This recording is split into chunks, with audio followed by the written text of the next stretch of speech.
Welcome to this Fane online online event. event. Oh, that was lovely. Synergy. I don't think that could have gone better. But just quickly, just in case you didn't hear that, welcome to this Welcome Fane to this online online event. fun event. Welcome to Welcome this to the Fane. fun event. Yeah. Yeah. Welcome to this Fane online event. Okay, I've got it out. How are you? Very well, thanks. Very well indeed. And looking forward to chatting about the book with you. Yeah, who should play the host? Oh, it's Like tricky, one isn't of it? us have like a host role, Mm. and who should be like more relaxed? Because the host is always more tense. I know it's it could get quite Frost Nixon, couldn't it? I hope so. I reckon. Oh, should I be the host? Do you think? No. No. Okay. Well, that answers it then, doesn't it? I mean, if that was the assumption going in, do you reckon Can you I should be the explain who you are, Okay, yeah, and then you explain who I am? yeah. Sat opposite me digitally is Henry Packer, who is the illustrator on our book, Joe Wilkinson, My Autobiography, illustrated by Henry Packer. Yeah. You're a well-respected writer, comedian, podcaster. You have a moderately successful podcast compared to others, say, like Chattervix or whatever. That's right. Very much in the shadow of, but yeah. Yes, very much the shadow. And I'd say you're very well respected. Respect is always, that's sort of what I'm about, really, isn't it? Yeah, doesn't bring any coin. It doesn't bring a lot of coin respect. No. It's sort of you have to pick a path in life. It's either the coin path or the respect path. People pretend they care about respect where they don't really. No, they just want coin.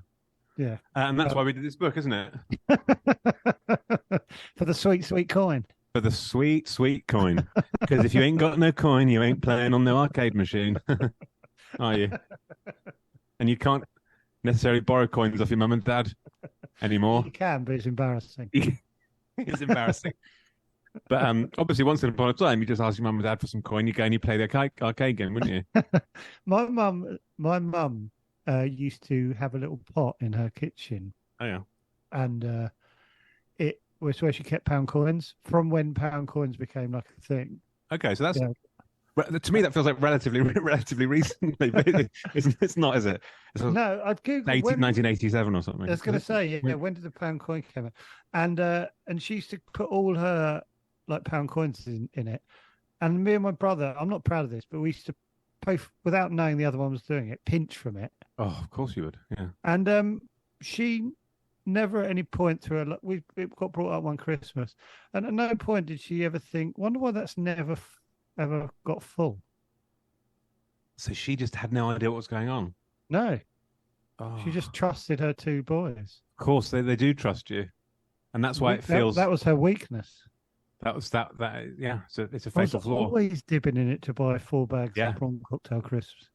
I mean, I would dip into my mother's purse and take out a crisp fiver every now and then. Jesus Christ, you're a monster. That's absolutely monstrous. But I knew that the one thing they'd make when trying to discuss what happened to the fiver, the one assumption my parents would both make would be, well, it can't be Henry. So we've got to rule that out. We need to look further afield. There's no way it could be darling Henry. Could it have been the butcher? When in the butcher's, did he? It could have been the butcher. He has got that look. He has got that look in his eye, hasn't he? Henry hasn't got that look in his eye, but the butcher has. My sweet, sweet little Henry, who happened to be holding my purse at the time. It couldn't have been him. That's the one. That's the one foundational plank of this entire family is Henry's honesty. I had that when I worked in a.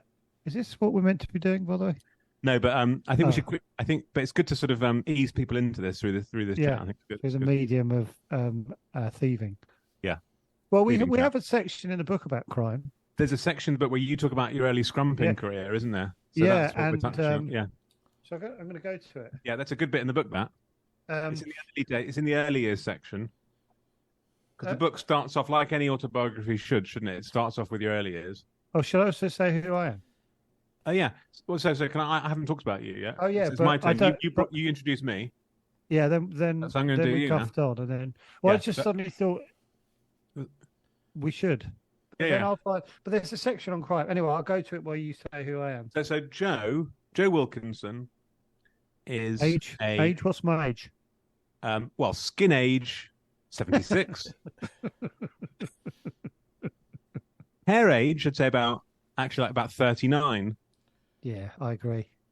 Look at that. Yeah, look at that, lovely. Yeah, You've almost got that thing with your hair, which makes me think. I don't want to bring up. I mean, but basically, it's got that slight Jurgen Klopp thing where it's like. yeah. Well, that's because I've been wearing a hat, to be fair. But my hair doesn't match my beard. Yeah, which I think is like, is he dyeing his hair but not dyeing his beard?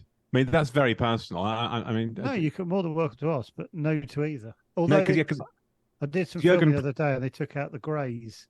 Oh, that's nice, yeah. But Jurgen Klopp, I think, because I think it happens to a lot of men is Jurgen Klopp is dyeing his hair, but dyeing your beard, it's a losing battle because it's like it grows too much. Yeah, it's growing all the time. So I mean, no one's got the time, especially not a busy Premiership manager. He's trying to get into Europe. What's going on with that huge pint, that double pint German glass you're drinking out of? Oh, I believe this was, again, going back to the crime thing, I believe this was stolen from a pub about. Was that pilfered from a pub? Well, that's another of the crimes that a lot of people commit. Well, yeah, so there's a section in crime which, if we'd written a proper autobiography, could have gone in there. Yeah. But let me just quickly let me finish your introduction, Joe, before you talk about that bit. Sorry. Basically, so Joe is a model. A model. That's it. Joe's principally known for his modelling work. As a side hustle, he is a coin-chasing podcaster, actor, writer, and essentially just a coin merchant, isn't it? You're I think I'm essentially the same as you. Basically, yeah. Yeah, a slightly more successful version of me. But you're, in Star Wars terms, you're sort of Boba Fett, which is Boba Fett. He's a. Do you watch Star Wars? I know Luke Skywalker. Well, Boba Fett is basically the most coin obsessed of all the characters. Go Star Wars. Yeah, he's a bounty hunter. Oh God, that's me then. Yeah, I'm the bounty hunter of jokes. Yeah, exactly. Yeah. Have we wasted everyone's time so far? I think we have. Yeah. Let's talk about the book. Well, you're about to mention a chapter.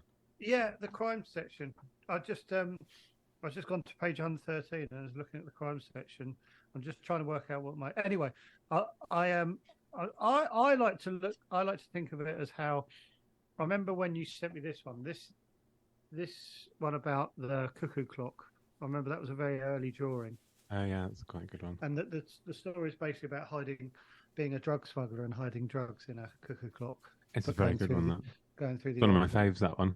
Mine too, and I love your little character that you, the little and he's good drug smuggling partner. He is good, isn't he? Yeah, tell you what, that was one of the earliest ones I drew was that spread. So that's one of the ones where I had to go in late in the day and update your nose because I changed how I drew. About that? Yeah, I think we should talk about your drawing of mine. Flipping hellfire, Henry! I've just seen the first page. What? Rein it in. What, in terms of the nose? What size of the honk on that one? It's an absolute parsnip honker I've stuck on you there. I don't acknowledge it. Well, I really struggled with your nose. I kept on changing my mind. I must have drawn your nose like 10,000 times, I'd say, easily, in the process of doing the book. But I kept on, because your nose is a real mystery. It's very... Look how long it looks if I look down. Well, it's different from different angles. It's very... It's like Roman? Sort of Roman from one angle. It's Egyptian from another angle. Oh, yeah, I get that. It's a really strong nose. It's a great nose, but it's just it's many things in different sort of weather conditions, lighting. Can I ask a question about drawing my nose? Yeah. I hope you don't take this as an offence, but did you feel more comfortable drawing my nose big because you have quite a large hooter as well? Because if you had a tiny little cutie nose, would you go, I'm being cruel? If I had a little prawn conch. Yeah, if you had a prawn conch, would you go, this feels like bullying? No, I think you're right. I think it gave me permission. Yeah. And I think actually as two large hooted men. Yeah, I'd say that. We were able to. Hold on, I've just had a thought. Creatively sort of work well at the together. end. Yeah. you appear as a character at the end of the book. I I just suddenly thought, what's the size of the nose you've given you? Oh God. Oh, enormous, to be fair. Have I given myself a big one? It's long and thin. You Have a haven't look. given yourself the girth you deserve. Thank you. But I would have suddenly been like, if you'd given yourself a little, if I yeah. don't know, a little. Who's got a tiny, beautiful nose? Um. Madonna. Madonna. Yeah. Yeah. Good. Great shout. Yeah. So if you'd given yourself a little Madonna nose, I'd have Yeah. I'm just trying to see if you. No, I'm just trying to find. no, you haven't given the Guptas big nose. Oh yeah, I've given myself quite a long thin conch, but I've given you quite a sort of baguette. I've given it some weight in the middle. Yeah, mine's heavier. It kind of tapers out and then tapers in again. Your one. You had the ability to give yourself a little cutie. Yeah. I know, but I realised that would have been deeply hypocritical to do that. Yeah, it would have. Because I wouldn't have signed off on the book. You wouldn't have signed off on it. You wouldn't have let that through. I knew that. No, this book wouldn't have gone to print. No. Should we explain how it came about? I don't know. Yeah. Okay. Yeah. Why not? How did it? Well, I think that's over to you for that one. I think. That's the name. I shouldn't have brought it up now. Yeah. Well, I mean, I know how the book came about, but well, basically, the publisher said, "Did I want to do a book?" And I sort of, my initial was no, I didn't. That's very lovely, inspiring. It. It's a lovely, inspiring story, that, isn't it? Any young authors out there listening? Any young authors out there?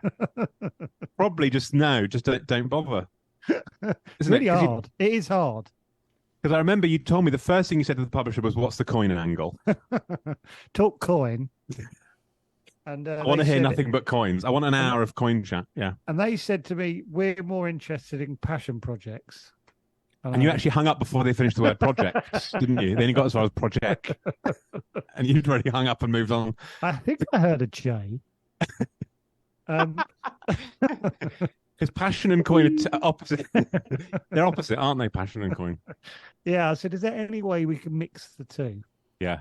They said no, so it ended up having to be a passion project. But I still did it. Yeah. But they but it percolated in my head, and I remember clearly where I can almost see the road where I was on. I was walking down the main road. You've been to my house. I have, yeah. The main road to my house.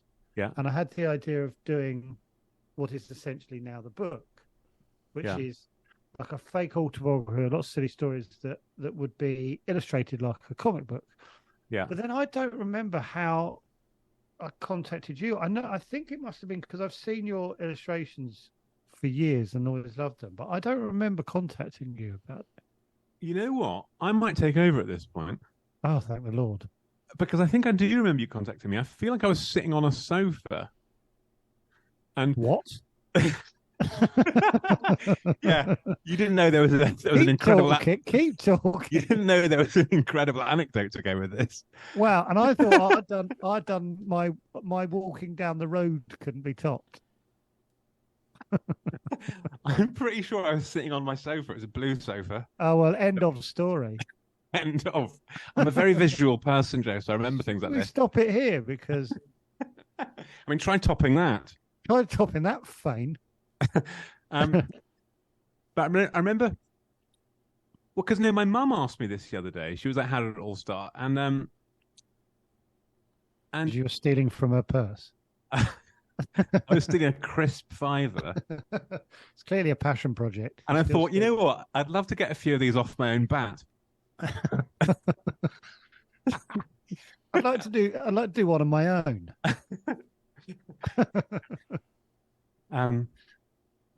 Well, what did you say to your mum? Well, I actually can't remember. I can't remember. You build it out with a sofa stand. I tell you what, I think I was probably on a sofa when I was talking to mum as well. So there is a thread. No, but I remember trying to define to her that our relationship, me and you, is we sort of gradually became aware of each other on the comedy scene, didn't we? Yes, absolutely. I can. What was about 2008? 7. Oh I'd God, say. I don't know. I don't like putting years on it, but Let's just say over 16 years ago. it was probably over 16 years ago.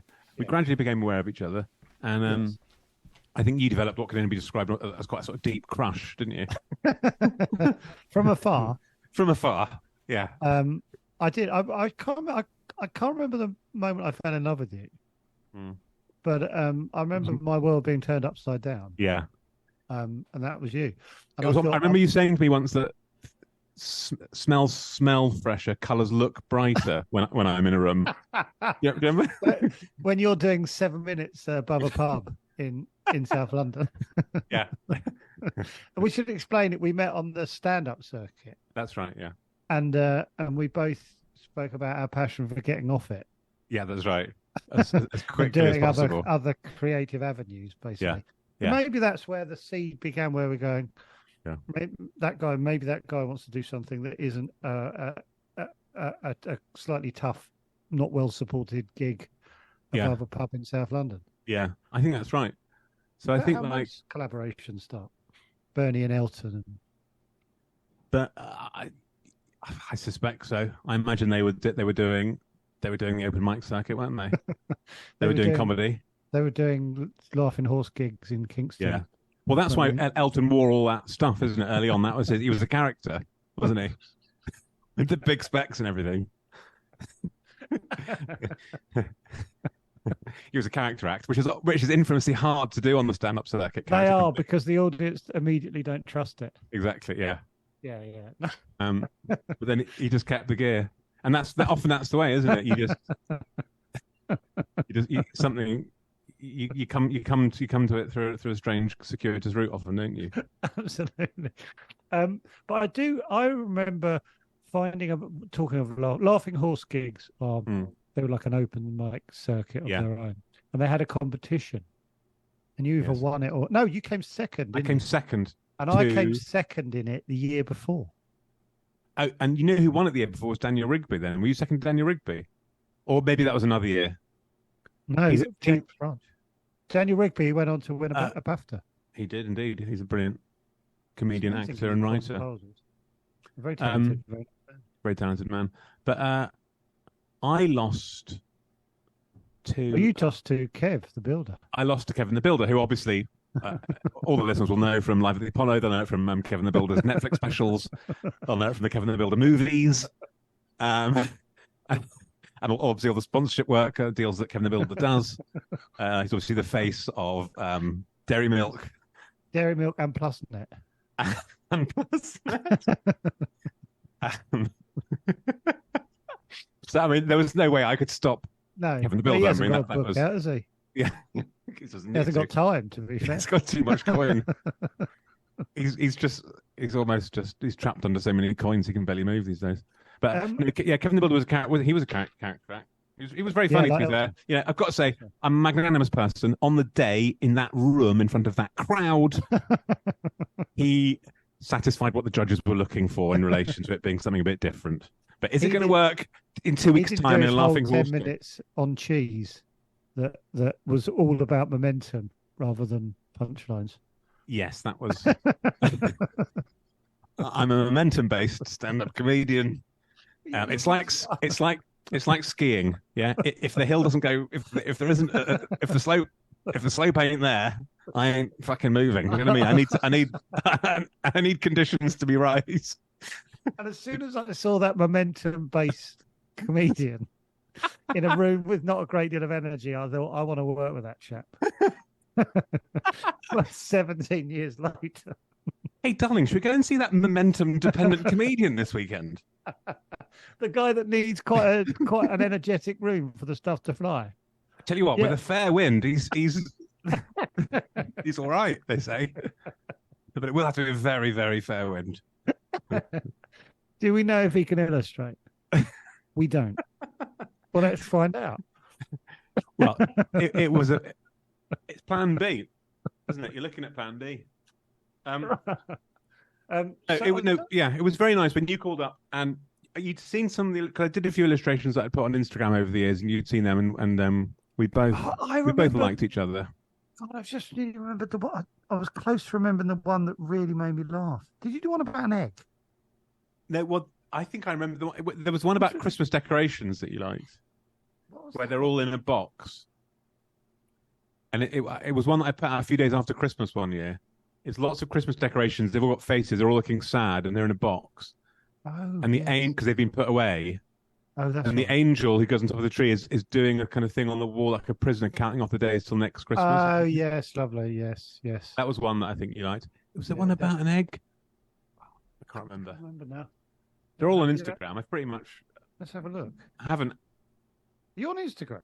Yeah, but I mean, I haven't updated it for years because I put a few illustrations on That's good. Instagram, and then I started getting work doing books and things with people like you, and so I've stopped doing the Instagram one. Just shows you the power of social media. I know, yeah, it really does. I know this is not great for fame, but can I look? Because it's there. I can. No, I remembered it. Yeah, which one is it? Oh God, I loved it. Right, this one. Oh yeah. Can I read it out to the? So No, basically, it's a lady and a guy on a date. Well, look, they'll see the picture because it's a couple. It's a couple, and they're in front. They're at a table with a teapot and two teacups on it, and the guy is saying to the lady, "Dry January really works, darling. We're not even thinking about booze." But his head is a massive wine glass because she's picturing him as a wine glass, and she's smiling along as if. I think I was 8 days into dry January, and I think I just said, I'm not even thinking about booze. Yeah. And it just really tickled me. But in my defense, it's nearly egg-shaped, his head. It is, you're right. It is very nearly egg-shaped. You've got a good visual memory. I think that's why this drawing is why we did a book together. You reckon? I'm certain of it, because it really made me laugh. That does show, yeah, it is good in my head. Also, that does show that it is good putting stuff there's the other one. Yeah, there's the Christmas decorations one. All these on in the fane. Can we call it in the fane? I reckon we can pop them in the fane. And this is the one in the box. I do remember that now. It's pretty. God, these are really good. Yeah, thanks, mate. God, sorry, I'm just looking at your Instagram now rather than chatting to you. Well, there aren't that many of them, so they did sort of really good. Sorry, I've been distracted. Yeah. Well, I feel I have told you. So we were talking about the book. We were talking about early years. The bit in the book that's to do with crime. We were talking about because you have quite a rich criminal past, which we explore in the book. Yes. Well, we should be clear that this is all made up. Yeah. And can I blow smoke up your bottom, Henry? You certainly can. I had such a lovely time doing this book because I was doing a radio interview recently, and I said it, and just reminded me then. But I was talking to Chris Moyles. Oh, clang! Isn't that mad? That is mad. The whole time I was thinking, I'm talking to Chris Moyles. Never really was in the moment because I was That's the Moyles factor, isn't it? It's the Moyles factor, and it was Radio X. I don't know, X Factor. Just yeah. And I said to him, I had such a lovely time.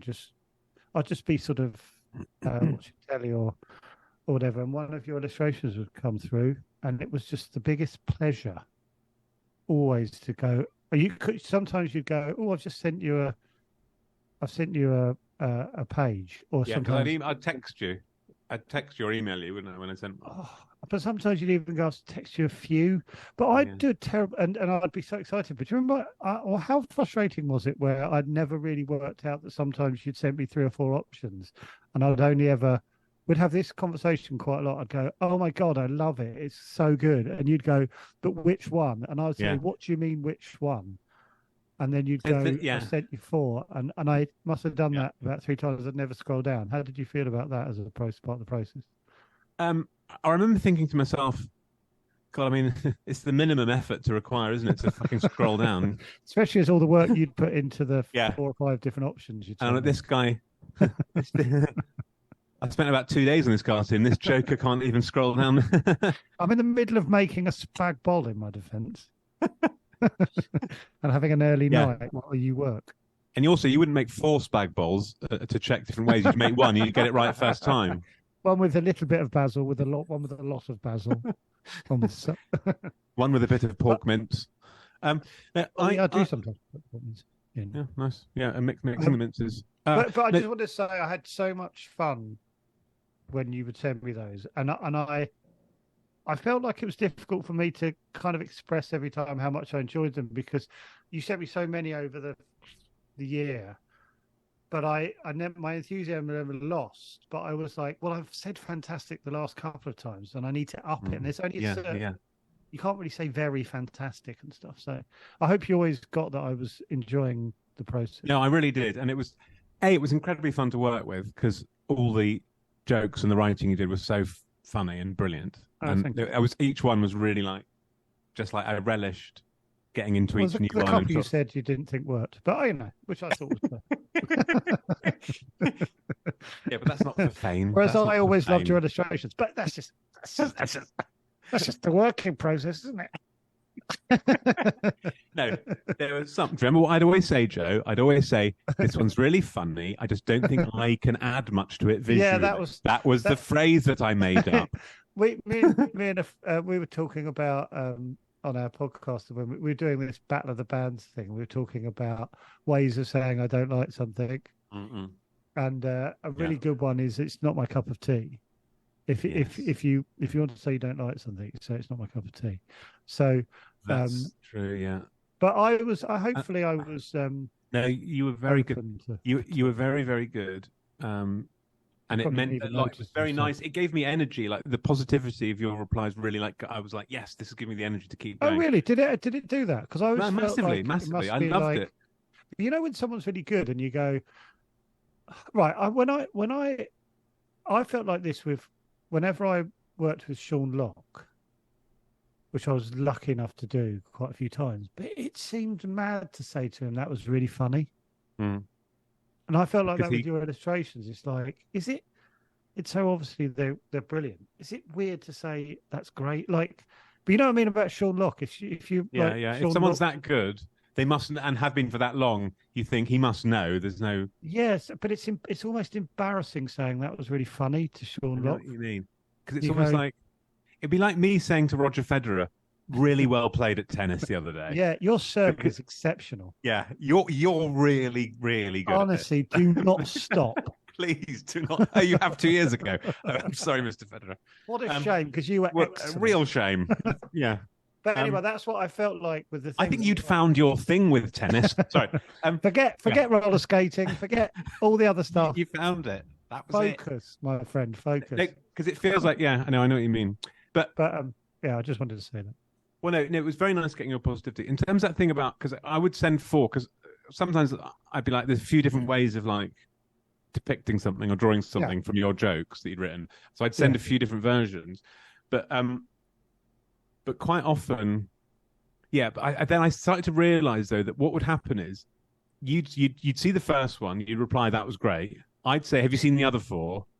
And you'd go, I'm in the middle of a fucking spag bowl, mate. I'm watching Traitors.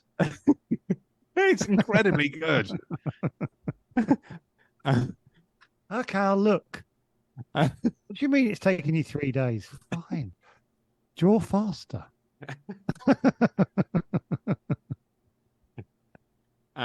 Sorry about how long it took you. Anyway. No, sorry.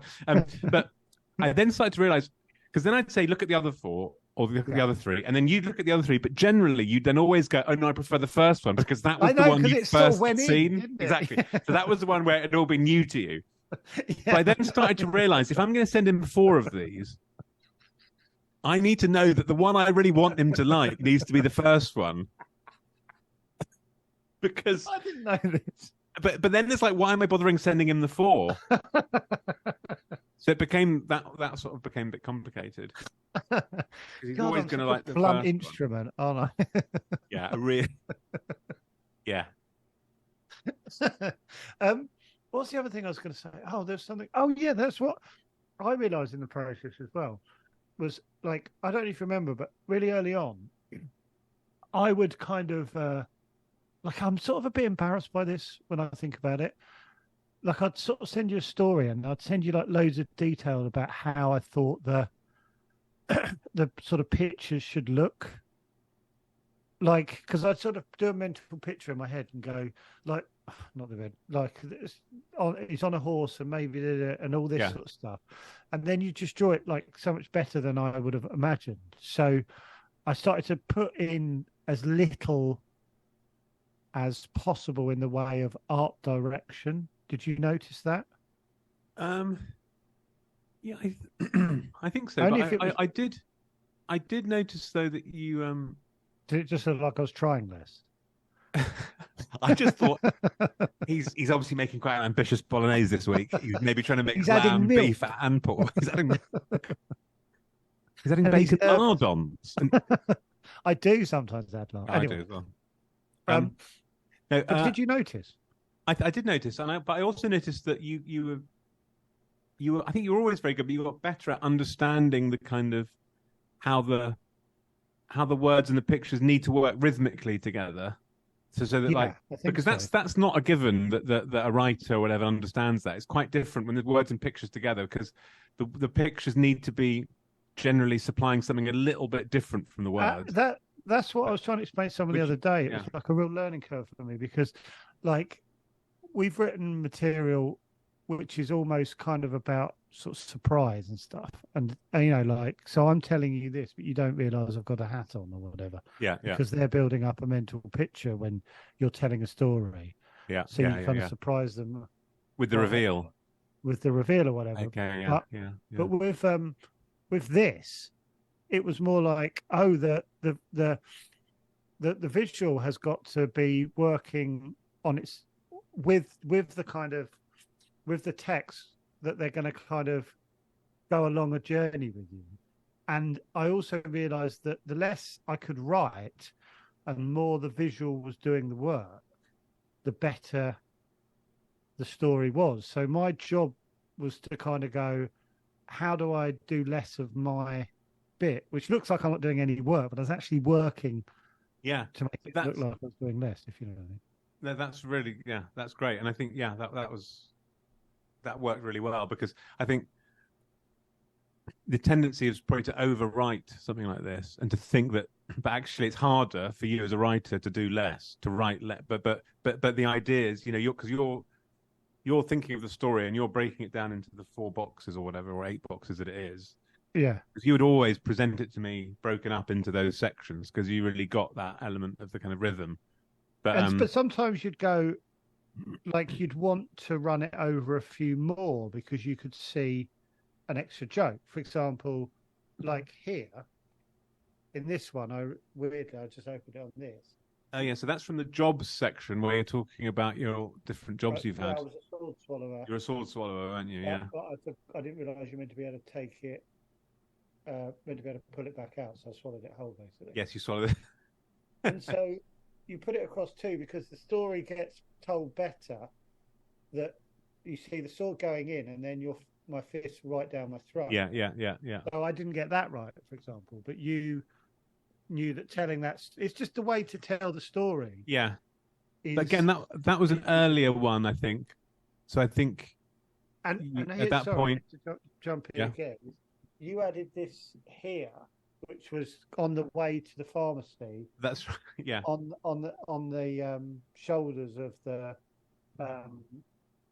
little circus master and his bear. Yeah, and because it was just like a little joke on its own, like a visual joke on its own that just sort of didn't need anything, but just told us the story as they were on their way, and just stuff like that, which was a bit of a learning curve for me as well. But great fun. And also there are also ones like this one, which is the one about how you can fit your fist in your mouth. Oh yes, and that was that's in the job. That's the job section as well, isn't it? Yes. Something that you because it's to do with interviews. Yes, with job interviews, you tell people you can put your fist in your mouth. But that's another one where, like, there's on the second page, there's 3 boxes with nothing in it, which is creating this pause. Yes, that was fun. But that's one where we back and forth about it quite a bit. There were loads of different versions. Yeah, and I think all I knew with that was that I wanted to create for them to feel like that they were sat in that room for ages. Yeah.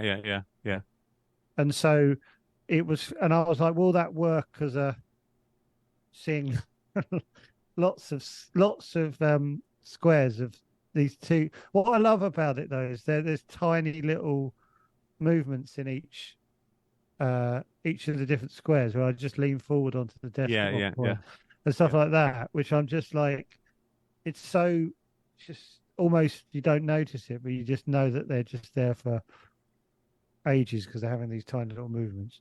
Yeah, yeah. I'm suddenly really embarrassed for talking about the book. Is that weird? No, it's great. It's great. But It's I am great. embarrassed. I'm enjoying this. Well, I am, but then I suddenly realised that people will be listening. Fair, Well, isn't it?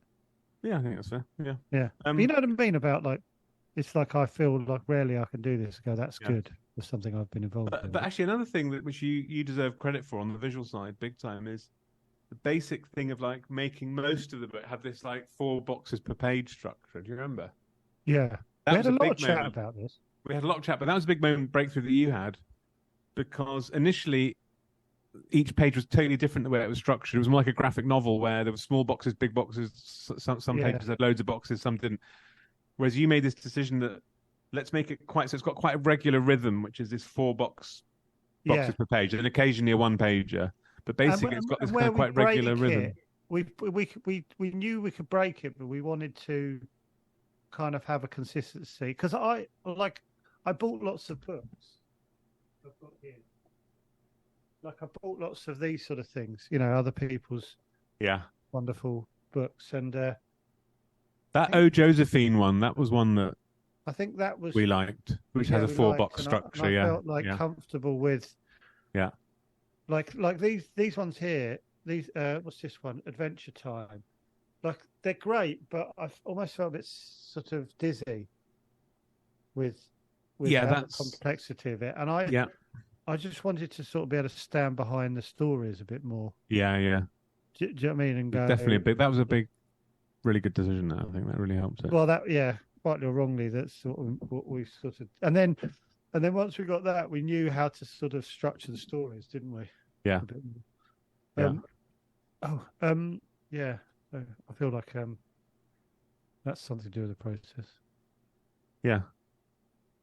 I mean, it kind of because it evolved over quite a few years, didn't we? We were working on it on and off for a few years, and then Yeah, kind of the last year or so, we then got properly. I got my head down to sort of really like get all the drawings finished. But I feel the truth of it is, like most things, like writing a sitcom or making a sitcom or making a book, at the end of it, once you've done it and made lots of mistakes, I'm not saying they're all in the book, but then you go, oh, I now think I know how to do this. yes, But you have to go through this enormous process and make lots of mistakes. yeah, And you go, I think I do, because there's no yeah, other way of doing it apart from learning. I mean, with that, just have to do it. And then Yeah. you make lots of mistakes that you then hopefully in this we've sort of edited Yeah. afterwards. But same with like writing a sitcom, which you've done as well. You go, oh God, no, I wouldn't do it like that. Now it's gone out. yeah. Yeah. Do you know what I mean? Like it's such an undertaking. Well, it's like the first time you make a bolognese, isn't it? It's the same sort of thing. Well, I was a bit of a freak there because it just worked. But bolognese just pour out of you naturally, don't they? You're just a natural. Yeah. Yeah. It's much more than making a book. It's like tennis for Federer, isn't it? It's bolognese for you. And my next project is going to be bolognese based. It's bolognese based. Stick to what you know, buddy. You gave that a go. Get back to your big boiling pot. What else do we need to talk about? Need to, want to, desire to is what I should say. Yeah. One thing I'd say is because it's called my autobiography, some people get confused about what it is, think it's going to have loads of words in, and give it 1 star on Amazon. So please don't. Please, going forward, anyone listening to this who buys the book, yeah. Look, I'm going to show you. I think we've made it clear that it is Look, this is a page from the book, right? It's a comic book, yeah. A typical page of the book. One of my favourite illustrations, actually. Yeah, this is a good one. This, I want to. Would you make this one into a poster for me, Henry? I mean, I would do that, yeah. Would you colour it in for me and make it a poster? And could I put it on my wall? I think Christmas is coming. It's literally 2 weeks away. It's literally pretty much 2 weeks away, isn't it? And do you see what I did there? This is going out nice. December. Is this going out mid-December? Nicely done. Yeah. That's a great Christmas present. This book is a great Christmas present. I had not thought of that. Do you think I that's hadn't why thought of it was? Do you think that was why it was released? Not released, published or came out at this time of year. You know what? Maybe it might have been. I hadn't twigged. I hadn't twigged that at all. Wow, that has hit me like a ton of lead. Bloody hell! We need to embrace this. Well, just buy it, honestly, guys. Honestly, buy it. Also, buy it it's got a lovely it's got a hefty weight to it, so it wraps up really nicely. It's a lovely Christmas blue. It's a really nice Christmassy blue, that sort of cobalt Christmassy blue that we all That's associate cobalt with this time Christmas of year. Blue. That is the name of that colour, cobalt Christmas blue. It's cobalt Christmas blue, which you can get from Farrow and Ball. I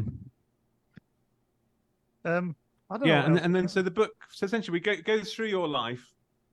Yeah. It's through sections like jobs you've done, dating.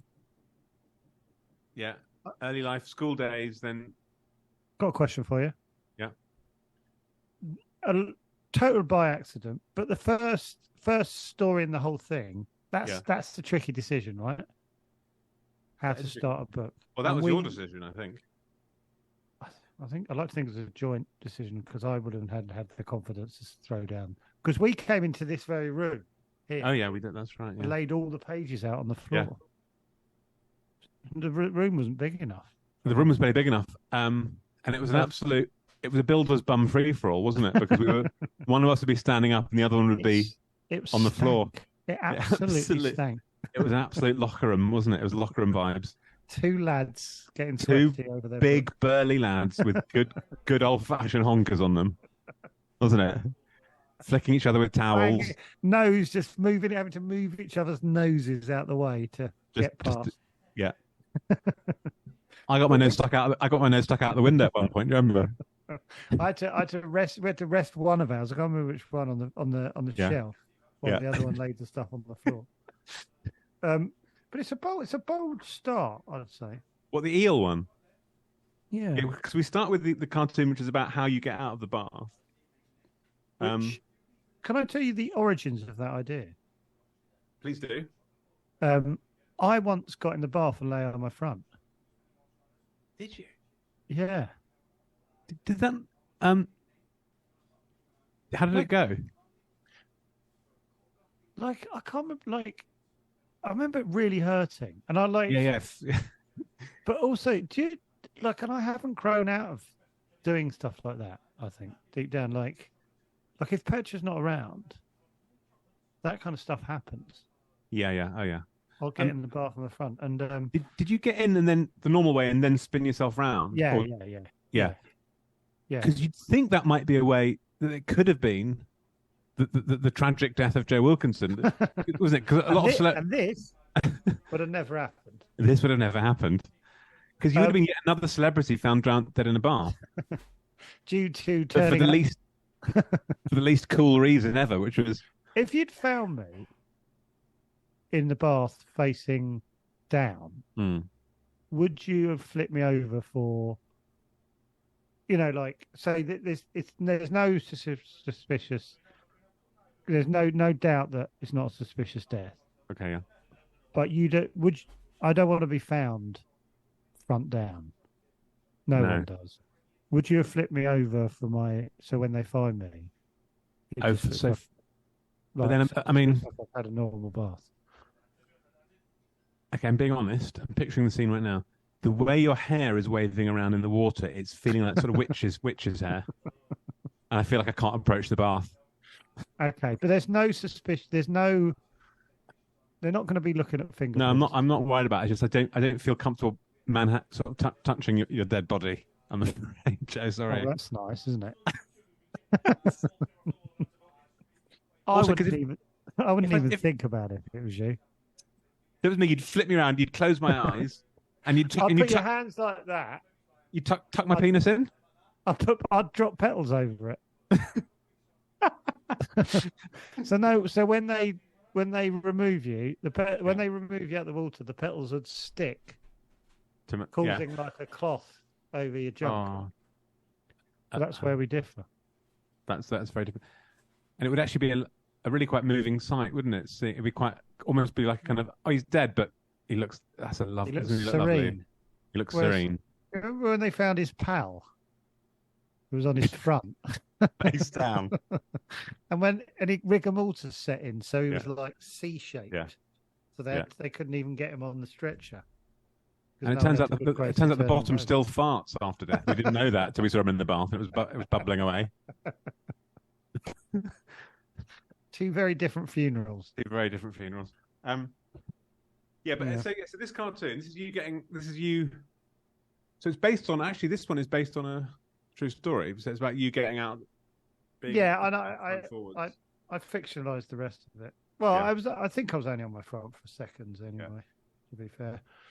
But I was just sort of curious of, I don't know, like, do you, as a boy who I still don't consider myself a man, I've done a lot of stupid, pointless things in my life.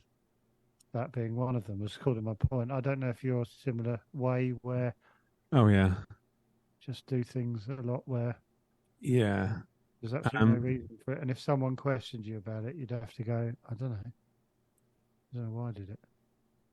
I mean, the thing that's coming to mind for me is, a couple of times I tried cooking pasta in the kettle as a way of cutting out the middle pan. Did you used to watch that late night cooking show? I think that's the kind of thing they would have done. It's like get smashed, get stuffed. Was it get stuffed? Get stuffed. Yeah, that's the kind of thing they do on Get Stuffed. Yeah. Oh, God, I forgot that. That springs to mind as something on there. Maybe there was a kernel of an idea from that show or something. It could be. The idea was to save time and effort, but the trouble is, so this was in an electric kettle. If you set it to boil, that's not enough. One boil isn't enough to cook the pasta. You have to be repeatedly setting it to boil. You have to keep setting. You have to keep reboiling it, and eventually this is really easy just using a pan. That is a lot more work. I somehow developed the ability to swallow satsuma whole, which I've spoken about in the past. Peeled? Unpeeled. Always annoys me when people suggest, because you go, I think it's quite good either peeled or unpeeled. And would you pull out the perfectly peeled in the shape of a novel ball? Yeah. If you don't know how to do that, Google it. You can make a satsuma skin into a cock and balls. Yeah. Take it out. And then I used to, please don't do this at home, Henry. I'm only talking to you. Okay. Everyone at home can do it. Yeah. I've actually got a I think I've got a satsuma. Should I try it? You see, well, no, do the skin bit, but please, because every time I did it, I thought I was going to die. Sure. I think this is fake because I've got one satsuma here. Right, can you try and peel it to make it look like a phallic? Do you know how to do that? You're asking me if I know how to make a satsuma look like a cock and balls? Yeah. Is that insulting? I've got to be honest with you. I don't know. Oh, there's a way to do it, but don't say. Oh, I literally went to take it.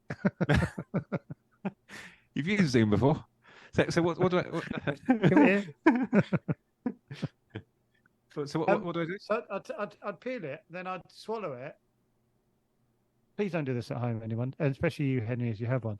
It would then stick in my throat, and it would crush. The throat would tense. It would crush it, and then it would go down. And I learned to do that because I'm an idiot, basically. Yeah. But once people know you can do that, they want you to do it a lot. Right. Yeah. Party. And every single time. And I think I only stopped doing it in my 40s. Okay. Yeah. That's a worry. That's a bit of a worry. worry. That'll go in the second book, wouldn't it? That'll go in the second book. I tell you what, that's reminded me of something, because this eel one is about getting out of the bath. Yeah. Isn't it? And what you're saying just then, in terms of weird ways of doing things, I have been told, apparently I get into a car the wrong way. So, but I think I've started to master this, but certainly up until 5 years ago. You're getting into the passenger seat at the front of a car. I'm getting into the passenger seat at the front of the car. Okay, let me just imagine how I do it. Yeah. So hold on, I get in. Yep, okay, I've imagined. Okay. Yeah. So, do you want to describe how you do it quickly? I open the door so I'm passenger side. I'm opening the door with my left hand. Yeah. The door is open. I put my right foot into the stairwell, into the footwell, Yeah. I slide my bum onto the seat, right, and then Okay. my left foot comes in. I close the door with my Okay. left hand. So that's the correct way of doing it. Well done. Yeah. So what I do, I've started to try and conquer this, but my natural way of doing it is I Through the window. I just try and I go head first, right? Whoa, whoa, whoa. So I try and sort of I try and sort of get into it as if imagine if you were like getting into a barrel or something. I just sort of or into a tube. I just sort of dive in. I go head first. I just get my whole body. I just sort of dive in. So, do you make the car do this? I probably do. Essentially, what I do is I do head, upper body. So I'm just going in the order of my body. So it's head, yes, body. massively wrong. Yeah. So sometimes I'll find myself with my sort of kneeling on the seat. I was going to say you're getting in like someone's dropped their phone between the seats, so they're getting in. For the phone. Yeah, no, exactly. So and then I kind of improvise it, and eventually, the rest of my legs kind of come in, and I kind of. But people have been saying to me for a long time that's you're getting in the car wrong, and then what I realized. I've imagined being a driver going. Yeah, no, I've had that a lot. It takes ages as well. Like, it takes ages. It's very ungraceful. It's the way a toddler gets in. It's probably is the way a toddler. I've not passed. Yeah, it probably is. Yeah, so toddler gets in like. So imagine they got both their knees on the seat. They're then facing the back of the seat, and then you have to go. No, the other way, darling. Twiddle them round. Yeah, and that's the same with me. You twiddle me round, you strap me in, you give me a lolly, and I'm fine. But what I do now is but it's very conscious. So now, like my natural way of doing it is I sort of pile in head, chest, pelvis, knees, feet in that order. I just pile in, and then once I'm in, almost I readjust it and I make do, get myself, but make it work. But re-put the pieces where they should be. Exactly. Yeah. Yeah. So feet should be there, like a sort of jigsaw. Yeah, like a sort of get the feet down there, pelvis, twist that round, and then I kind of adjust myself to correct accordingly. But but what I do now is what I'm thinking in my mind is it's all about the arse, essentially, like get sitting, because that's what you said. I'm worried I'm going to overthink this now. Next time I get is that what you might do? Because what you told me is you put your right foot in, then your arse, then your left foot. Yeah, 100%. So what I do is now I'm just thinking arse. So I think right, I need to sit on that seat before I'm actually. You don't go bum first. That's a pensioner's way. Oh, is that so you bum and then pivot? I'm doing bum pivot. That's nan. I've skipped from toddler to pensioner. I've missed out my best sitting years. Like, can you imagine? If you watch rally drivers, rally driving. Those cars. No, well, it's like I'm quite busy. I've got an active social life. Quite popular guy. That's where we differ. But like, I'm just imagining the rally driver kind of getting in his car, putting his bum on the seat, and then swiveling in. It's just not. There's no efficiency to either way you do it. It's not efficient. So basically, at the moment, what I do is there's a point where I'm essentially sitting in the car, but both of my feet are on the pavement. So it's like I'm using the car as a chair, but I'm facing left. Yeah. That's, and then the pensioner pivot. I do the pensioner pivot. I don't know if you've ever helped an elderly relative in, but they I have. Put their back to the car. You lower them in to get the bum in, and then that's what you're doing without the aid of someone else. That's what I'm doing solo. So it's almost like I'm a very, very proficient pensioner. It's like, cool, that pensioner knows what he's doing. When you get to your 80s, you'll be like that. I've got this. Wow, it's insane. Yeah. I texted you earlier about an idea which I thought we could be the second book if we ever do it. Oh yeah, of the road sweeper. I do like that a lot. Yeah, it's a very good idea. Which again is made up. Yeah, but all the stories are from my time as a road sweeper. So it would be like Mr. Ben. Mr. Ben's sort of adventures. Yeah. So like I'm road sweeping when someone leaves their door open and we go in their house and it's whatever. I love that idea. So if you're listening, Fane, get behind it. Do Fane have any sway with publishers? I reckon they must have a bit of heft. Fane has got sway. We don't work with people that don't have heft, do we? I mean, we wouldn't be here. So if Fane got behind the second book, it's a goer, basically. I reckon, yeah. Okay, so Fane, put your money where your mouth is. Yeah. They haven't mouthed off at all, have they? They've been lovely. Yeah. They've been an absolute dream to work with. Yeah. So thank you for having us. Yeah. How long have we talked for, Henry? I think we've done nearly an hour, so I think we're... Because I know Renee left about 40 minutes ago. She just messaged saying, I can't do this anymore. Yeah. I feel like have we done like 50 or an hour even? I don't know. I reckon we started we started at 22. We've done almost exactly an hour. Yeah, we started at 22. Well, for me, it's flown by, Henry. It's been lovely. I've had a lovely time. I wonder how the people at home have thought, whether it's flown by or it's been up and down. How do you think it's gone down? With the people? Well, it's not live, is it? No.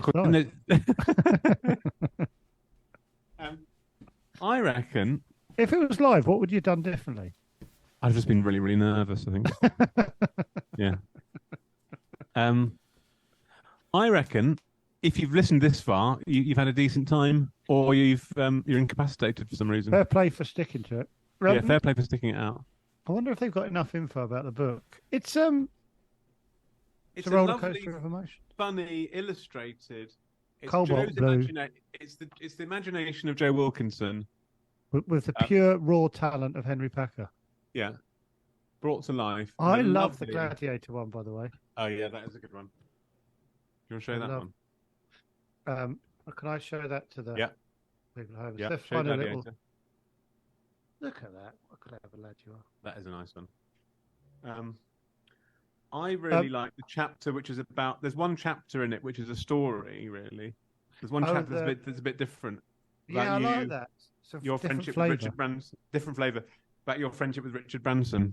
Your friendship with Richard Branson. The only true story in the whole thing. The only true story in the whole thing. It's about how you made a raft made out of old mannequins parts.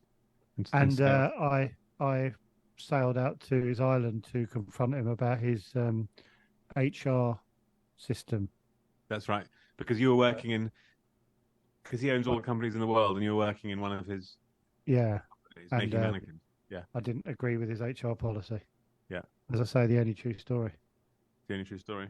That's when I met Barack Obama on a jet ski. Again, only true story. Yeah, but that one's more like a little. That's like a little mini story. That was really fun to do. That's one of my favourites. Yeah, nice. As I say, different flavour to the book. Different flavour, yeah. It's nice to have a few flavours. It's nice rather than mix of flavours. Cobalt blue. Yeah. Cobalt blue. Cobalt blue. Well, it's got different flavours, like your Christmas meal, isn't it? It's got you got your meat, you got your cranberry sauce. Can I say something that I saw on? Do you ever look? I'm sure you do, and everyone does. But you know, sometimes you're on your phone and you're suddenly looking at like 30-second videos of things. Yeah, of course. Yeah. I saw one which was, I love pigs in blankets. Oh yes, I love it. But someone had made a beef Wellington with pigs in blankets. It looked absolutely heaven.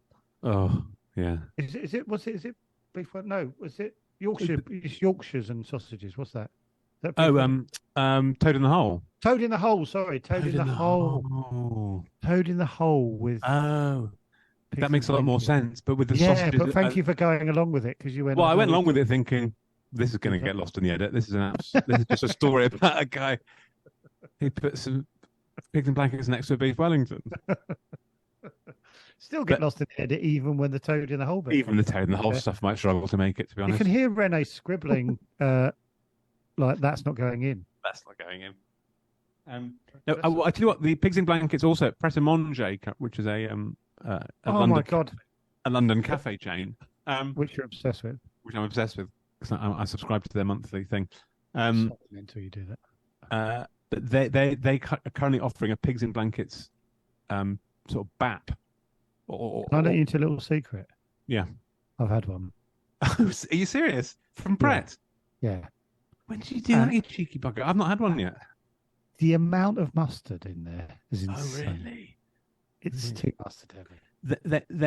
they can be guilty of over sourcing, Wow. over seasoning this sarnies. And I ate it on the road, and I took more than enough tissues, and I still didn't have enough. Really, because all the mustard just dripped out everywhere. Was it like a mustard mayo, probably? Because they're quite into mayo. Yeah, it was so much. Anyway, that's how all book publishing Fane hours should end. Yes, well, they told us we had to start by saying welcome to Fane, and we had to end with favorite pret-a-manger sandwich. Favorite, and if it could involve something to do with there being too much mustard, that would be great. Okay, go for it. Enjoy it, guys. Well, I'm glad I prepped that bit. Yeah. Right. Thank you, Fane. Should we hold? Thanks, Fane. And yeah, that's the book, Joe Wilkinson, my autobiography. Illustrated by Henry Packer, and also just written by Joe for Wilkinson. everyone at home that if you look at they should put up the front of the book. Henry's name on the title really pops. It does pop because it's 15 times. You insisted contractually it was 15 times smaller than your name. That was one of the only sort of one of your main. But what I didn't say is muddy the colour of my name and make yours pop. But that's how we found a way through that. Which is obviously you wanted my name to be smaller, but I had control of the colour. You hadn't thought that through because you're too busy focusing on bolognese and coin. And I made sure that the colour on my lettering actually pops a lot further than the dull red that I put into your name. Fair play, 1-0. So mine pops for sort of almost a mile, like that can pop from. Yeah, it's Henry Packer's autobiography. Yeah, that's what it really does. Under a red smudge. No, I wouldn't change a thing though. Thanks, Henry. Thanks, Joe. Love you. Bye. Love you too. No, love you. Oh, I thought you were going to say back. No, sorry. Sorry. You were going to say. No, love you. Bye. Bye. Yeah, bye.